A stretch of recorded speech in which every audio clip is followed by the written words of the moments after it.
ಶ್ರೀಕೃಷ್ಣಾಯ ನಮಃ.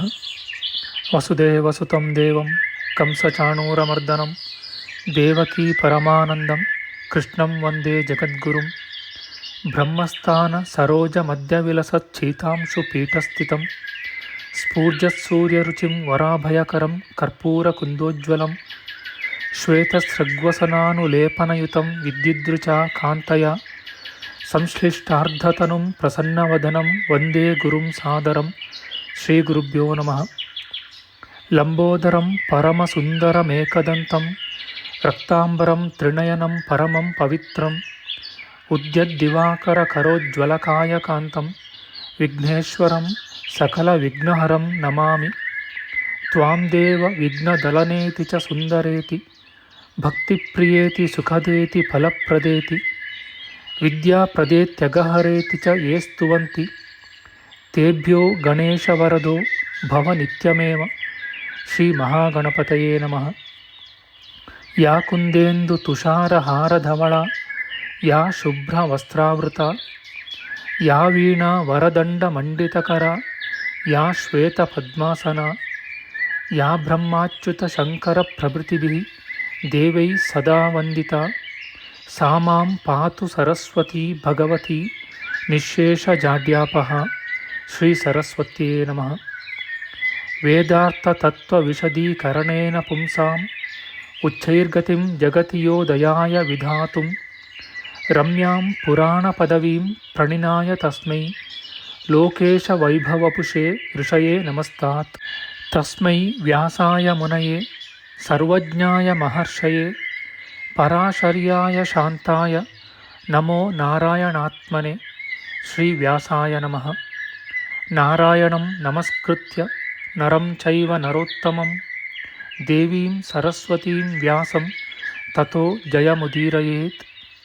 ಕನಕರುಚಿದುಕೂಲಃ ಕುಂಡಲೋಲ್ಲಾಸಿಗಲ್ಲಃ ಶಮಿತಭುವನಭಾರಃ ಕೋಪಿ ಲೀಲಾವತಾರಃ ತ್ರಿಭುವನಸುಖಕಾರಿ ಶೇಷಶಾಯೀ ಮುಕುಂದೋ ಪರಿಕಲಿತರಮಾಂಗೋ ಮಂಗಲಂ ನಸ್ತನೋತು. ನಮಾಮಿ ಗೋವಿಂದ ಪದಾರವಿಂದಂ ಸದೇಂದಿರಾನಂದನಮುತ್ತಮಾಡ್ಯಂ ಜಗಜ್ಜನಾನಾಂ ಹೃದಯ ಸನ್ನಿವಿಷ್ಟಂ ಮಹಾಜನೈಕಾಯನಮುತ್ತಮೋತ್ತಮಂ. ನಮಸ್ತೆ ಚಕ್ರಹಸ್ತಾಯ ಶಾರ್ङ्ಗಹಸ್ತಾಯ ತೇ ನಮಃ. ನಂದಹಸ್ತಾಯ ತೇ ವಿಷ್ಣೋ ಶಂಖಹಸ್ತಾಯ ತೇ ನಮಃ.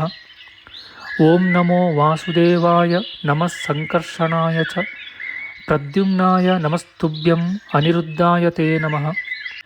ಪಾತಾಲಾದುತ್ಪತಿಷ್ಣೋರ್ಮಕರವಸತಯೋ ಯಸ್ಯ ಪುಚ್ಛಾಭಿಘಾತ ಧೂರ್ಧ್ವಂ ಬ್ರಹ್ಮಾಂಡಖಂಡ ವ್ಯತಿಕರವಿಹಿತ ವ್ಯತ್ಯಯೇ ನಾಪತಂತಿ ವಿಷ್ಣೋರ್ಮತ್ಸ್ಯಾವತಾರೇ ಸಕಲವಸುಮತಿ ಮಂಡಲಂ ವ್ಯಶ್ನುವಾನಃ ತಸ್ಯಾಸ್ಯೋದೀರಿತಾನಾಂ ಧ್ವನಿರಪಹರತಾದಶ್ರಿಯಂ ವ ಶ್ರುತೀನಾಂ.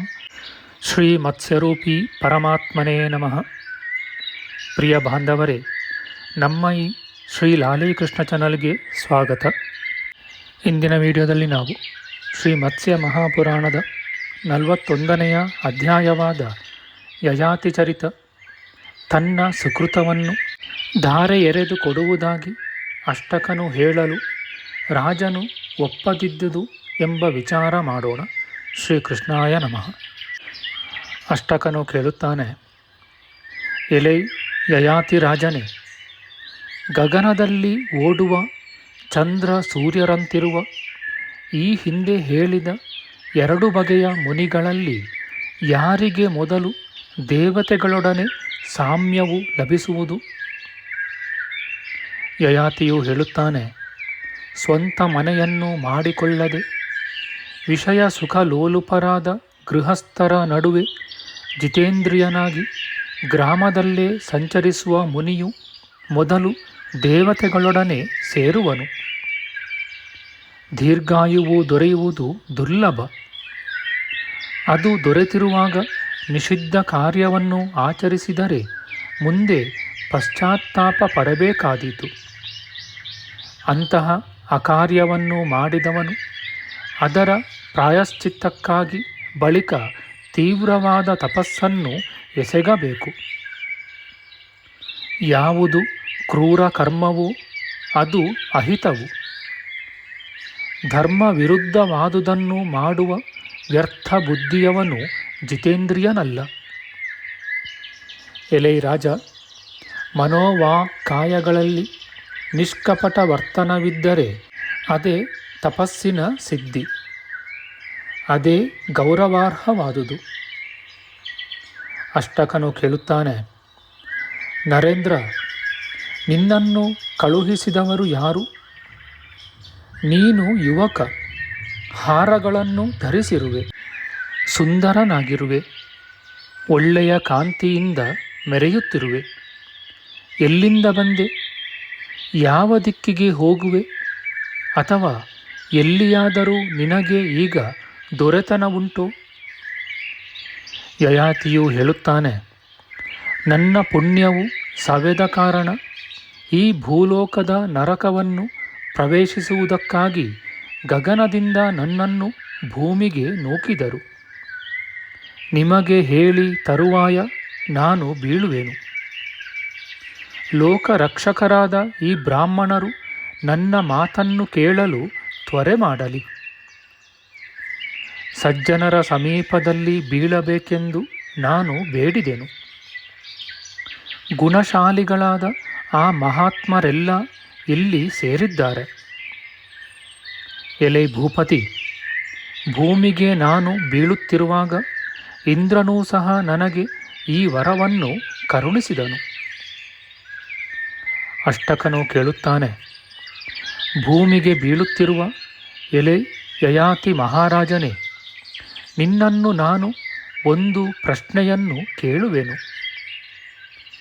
ನನ್ನ ಸುಕೃತ ವಶದಿಂದ ಇಲ್ಲಿ ಅಂತರಿಕ್ಷದಲ್ಲಿ ಇಲ್ಲವೇ ಸ್ವರ್ಗಾದಿ ಸ್ಥಾನಗಳಲ್ಲಿ ನನಗೆ ಶುಭ ಲೋಕಗಳು ಏನಾದರೂ ಪ್ರಾಪ್ತವಾಗುವವೇ? ಈ ಧರ್ಮ ರಹಸ್ಯವನ್ನು ನೀನು ಬಲ್ಲವನೆಂದು ತಿಳಿದಿದ್ದೇನೆ. ಯಯಾತಿಯು ಹೇಳುತ್ತಾನೆ, ಓ ರಾಜೋತ್ತಮ, ಭೂಮಿಯಲ್ಲಿ ಹಸುಗಳು, ಕುದುರೆಗಳು, ಕಾಡಿನ ಪಶು ಪಕ್ಷಿಗಳು ಎಷ್ಟಿವೆಯೋ ಅಷ್ಟು ಲೋಕಗಳು ನಿನಗೆ ಸ್ವರ್ಗದಲ್ಲಿ ಸಿದ್ಧವಾಗಿವೆಯೆಂದು ತಿಳಿ.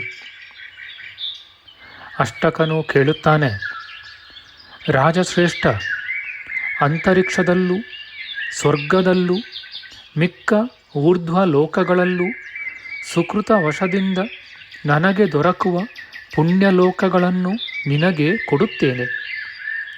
ಬೀಳಬೇಡ, ಬೇಗನೆ ಅಲ್ಲಿಗೆ ನಡೆ.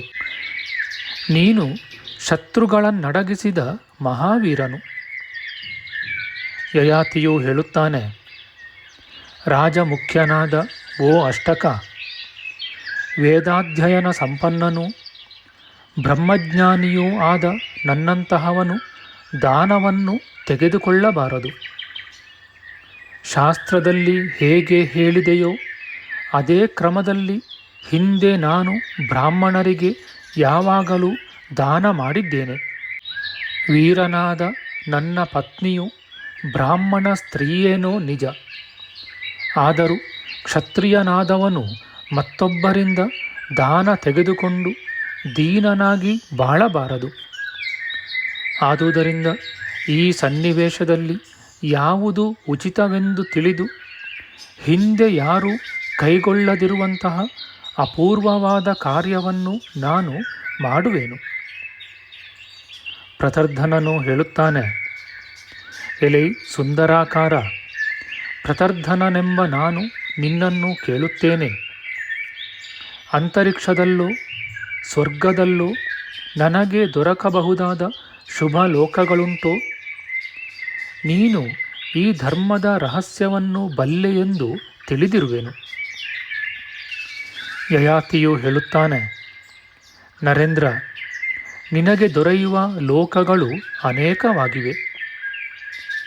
ಒಂದೊಂದರಲ್ಲೂ ನೀನು 700 ದಿವಸಗಳು ಇರಬಹುದು. ತುಪ್ಪವೂ ಜೇನೂ ಅಲ್ಲಿ ಸಮೃದ್ಧವಾಗಿವೆ. ಶೋಕವೆಂಬುದೇ ಇಲ್ಲ. ಆ ಶಾಶ್ವತ ಲೋಕಗಳು ನಿನ್ನನ್ನು ಎದುರು ನೋಡುತ್ತಿವೆ. ಪ್ರತರ್ಧನನು ಹೇಳುತ್ತಾನೆ, ರಾಜ, ಬೀಳುತ್ತಿರುವ ನಿನಗೆ ಅವುಗಳನ್ನು ಕೊಡುವೆನು. ನನಗೆ ದೊರಕಬೇಕಾದ ಲೋಕಗಳು ನಿನಗೆ ಸಿಕ್ಕಲಿ. ಅಂತರಿಕ್ಷದಲ್ಲಿರಲಿ, ಸ್ವರ್ಗದಲ್ಲಿರಲಿ, ಅವುಗಳಿಗೆ ನೀನು ಬೇಗನೆ ನಡೆ. ಮೋಹವನ್ನು ಬಿಡು. ಯಯಾತಿರಾಜನು ಹೇಳುತ್ತಾನೆ, ನಾನು ರಾಜನಾಗಿದ್ದುಕೊಂಡು ಸಮಾನ ತೇಜಸ್ವಿಯಾದ ಮತ್ತೊಬ್ಬ ರಾಜನಿಂದ ಪುಣ್ಯವನ್ನು ಬಯಸಲಾರೆನು. ಹಾಗೆ ನನ್ನ ಯೋಗಕ್ಷೇಮವನ್ನು ಅವನು ನೋಡುವುದು ಸರಿಯಲ್ಲ. ಅಪೇಕ್ಷಿಸಿದ ಇಷ್ಟಾರ್ಥವು ಕೈಗೂಡಿದರೆ ಯೋಗವೆಂದು, ಅದು ಕೈ ತಪ್ಪದಂತೆ ಮಾಡುವ ರಕ್ಷಣೆಗೆ ಕ್ಷೇಮವೆಂದೂ ಹೆಸರು. ಜ್ಞಾನಿಯಾದ ಭೂಪಾಲನು ದೈವಾಜ್ಞೆಯಿಂದ ಕಷ್ಟ ಒದಗಿರುವಾಗ ಹೀನ ಕಾರ್ಯವನ್ನು ಎಂದಿಗೂ ಮಾಡಬಾರದು. ಧರ್ಮ ಮಾರ್ಗವನ್ನು ನೆನೆದು ಧರ್ಮವನ್ನು ತಿಳಿದು ಯಶಸ್ಸನ್ನು ತರುವ ಕಾರ್ಯವನ್ನು ಮಾಡಬೇಕು. ಧರ್ಮದಲ್ಲಿ ಬುದ್ಧಿ ಇರುವ ನನ್ನಂತಹ ರಾಜನು ನೀವು ಹೇಳಿದಂತೆ ದೀನ ಕೃತ್ಯಕ್ಕೆ ಕೈ ಹಾಕಬಾರದು. ಇಂತಹ ಸಂದರ್ಭದಲ್ಲಿ ಯಾವುದು ಯುಕ್ತವೆಂದು ಪರಿಶೀಲಿಸಿ ಇತರರು ಮಾಡದಿರುವಂತಹ ಅಪೂರ್ವ ಕಾರ್ಯವನ್ನು ಮಾಡುವೆನು ಎಂದು ಯಯಾತಿ ಮಹಾರಾಜನು ಹೇಳಲು ವಸುಮಂತನೆಂಬ ರಾಜಶ್ರೇಷ್ಠನು ಹೀಗೆ ಹೇಳಿದನು. ಇತಿ ಶ್ರೀಮಾತ್ಸ್ಯೆ ಮಹಾಪುರಾಣೆ ಸೋಮವಂಶೆ ಯಯಾತಿಚರಿತೆ ಏಕಚತ್ವಾರಿಂಶೋಧ್ಯಾಯಃ. ಶ್ರೀಕೃಷ್ಣಾರ್ಪಣಮಸ್ತು. ನಮ್ಮ ಮುಂದಿನ ವಿಡಿಯೋದಲ್ಲಿ ನಾವು ಶ್ರೀಮತ್ಸ್ಯ ಮಹಾಪುರಾಣದ 42ನೆಯ ಅಧ್ಯಾಯವಾದ ಯಯಾತಿಚರಿತ ಅಷ್ಟಕ ಮುಂತಾದ ಐವರೊಡಗೂಡಿ ಯಯಾತಿ ರಾಜನು ಸದ್ಗತಿಗೆ ಹೋದುದು ಎಂಬ ವಿಚಾರ ಮಾಡೋಣ. ಆಧ್ಯಾತ್ಮಿಕ ಚರ್ಚೆ ಮತ್ತು ವಿಚಾರ ವಿನಿಮಯಕ್ಕಾಗಿ ಶುರು ಮಾಡಿದ ಈ ಚಾನೆಲ್ನಲ್ಲಿ ನಾವು ಅಪ್ಲೋಡ್ ಮಾಡುವ ಎಲ್ಲ ವಿಡಿಯೋಗಳನ್ನು ಸಂಪೂರ್ಣವಾಗಿ ನೋಡಿ ನಿಮ್ಮ ಸಲಹೆಗಳನ್ನು ಕಮೆಂಟ್ ಬಾಕ್ಸ್ನಲ್ಲಿ ಬರೆಯಿರಿ. ದಯವಿಟ್ಟು ಈ ಚಾನಲ್ಗೆ ಸಬ್ಸ್ಕ್ರೈಬ್ ಮಾಡಿ ಹಾಗೂ ಬೆಲ್ ಬಟನ್ ಒತ್ತಿ ನಾವು ಹಾಕುವ ಎಲ್ಲ ವಿಡಿಯೋಗಳನ್ನು ನೋಡಿ ಪ್ರೋತ್ಸಾಹಿಸಿ. ಕೃಷ್ಣಂ ನಾರಾಯಣಂ ವಂದೇ ಕೃಷ್ಣಂ ವಂದೇ ವ್ರಜಪ್ರಿಯಂ ಕೃಷ್ಣಂ ದ್ವೈಪಾಯನಂ ವಂದೇ ಕೃಷ್ಣಂ ವಂದೇ ಪೃಥಾಸುತಂ. ಶ್ರೀಕೃಷ್ಣಾಯ ನಮಃ.